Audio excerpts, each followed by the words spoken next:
Hello guys, my name is Alexander Douglas and I'm the reporter for the experiment number 2, the bomb calorimeter. And before I start, I was going to give a brief introduction on calorimetry. So basically, calorimetry is like the measure of the quantity of heat. I'm sorry, I know you read that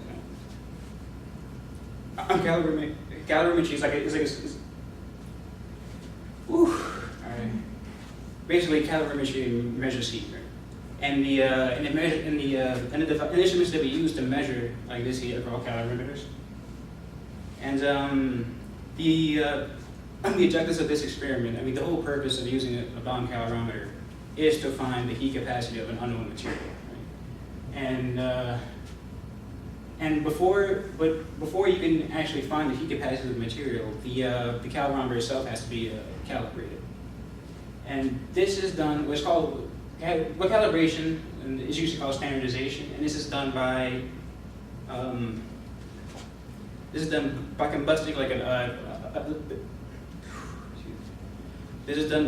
a substance of known heat capacity. So for this case, it would be the benzoic acid or something. And then using that heat capacity to insert like another substance in there, and from there you can find the other heat capacities. So, all right. So for this experiment, I want to make the distinction between higher and lower heating values. And so for the higher heating value, or also called gross energy or upper heating value, which is basically the enthalpy of combustion. And enthalpy of combustion is defined as the amount of heat units a mass releases when it's combusted with oxygen in a constant value process. Right there. And the lower heating value, which is the higher heating value, like minus the heat of vaporization. And basically, the big assumption that goes into the higher heating value is that all the water after the experiment is in the condensed liquid form when you're done, while the lower heating value assumes that all the water went to vapor form, so it didn't contribute to any of the energy to the bomb. That the calorimeter produced. And we use these two distinctions of heat capacities because, like, for the combustion of some hydrogen-rich fuels, water vapor is formed that's subsequently like evaporated in the combustion chamber. And once that water forms, it's kind of soaks up like some of the excess energy that's produced by the combustion. And that excess energy, which is known as the latent heat of vaporization, or the delta H that we're used to in thermodynamics, it's like all lost and doesn't contribute to any to the process at all. So that's basically the assumption behind LHV. And so all in all, if you have like formation and vaporization of water in in the combustion chambers, ultimately that means that you're going to have less work for the experiment.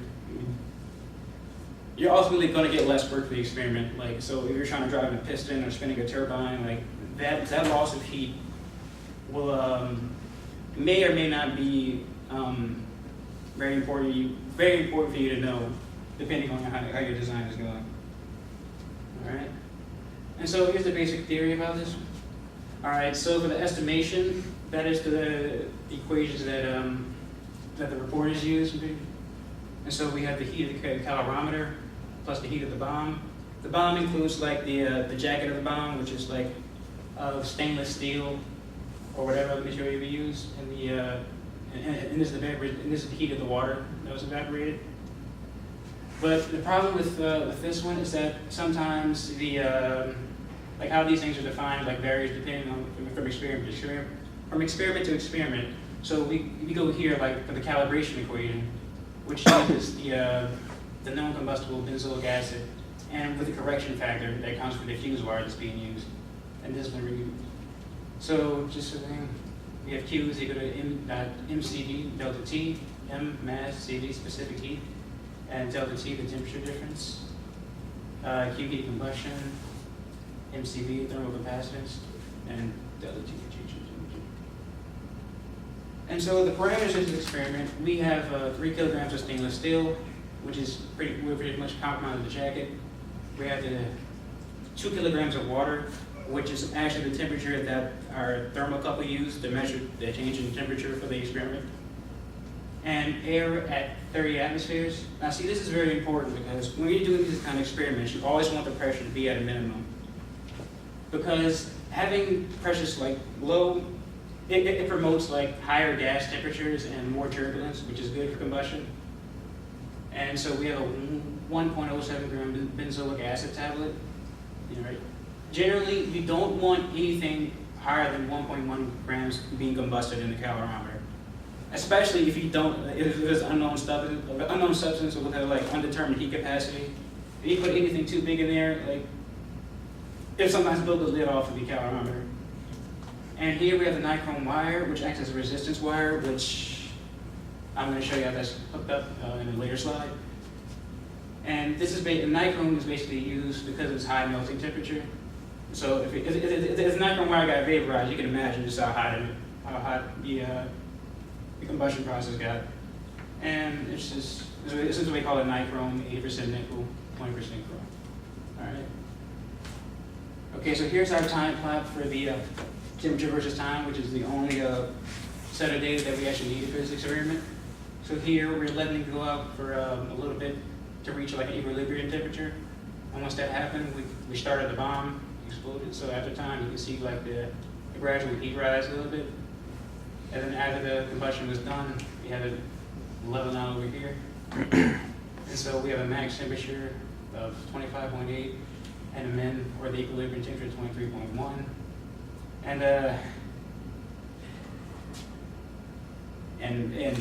Which equates to a total difference of 2.7 degrees Celsius. All right, so the next bit of math is incredibly complicated, so please don't get too caught up on it. All right, so here we have our benzoic acid tablets. We measured 1.07 grams. And the reason we use the benzoic acid tablets is because it is readily available in its pure form. It combusts completely in oxygen, so after the experiment, like there was nothing there.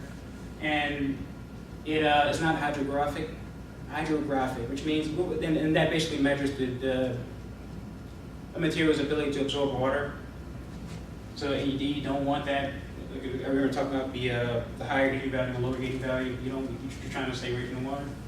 So now we do the incredibly complex thing of multiplying the mass here, 1.07 grams, by the heating value to get the total Q.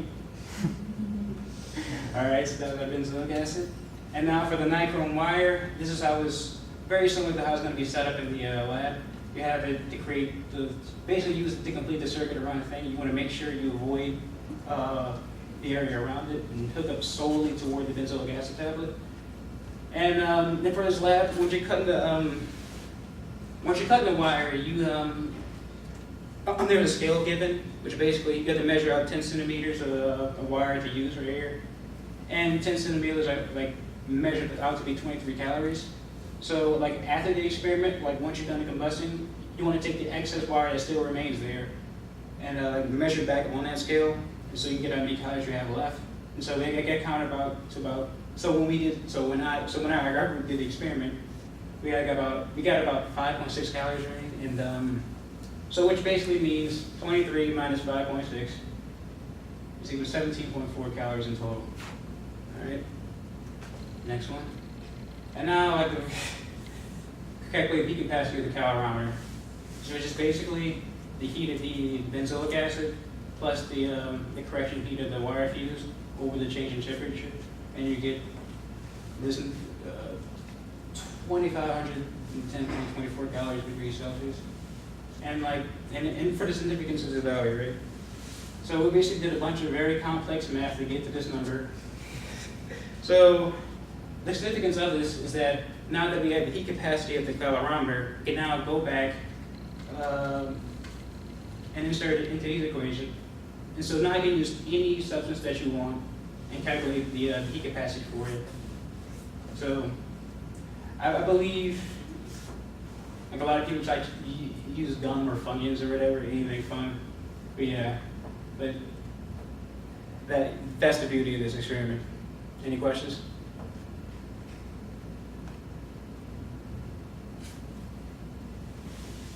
So why do you pressurize the chamber? Hmm? Why do you pressurize the chamber?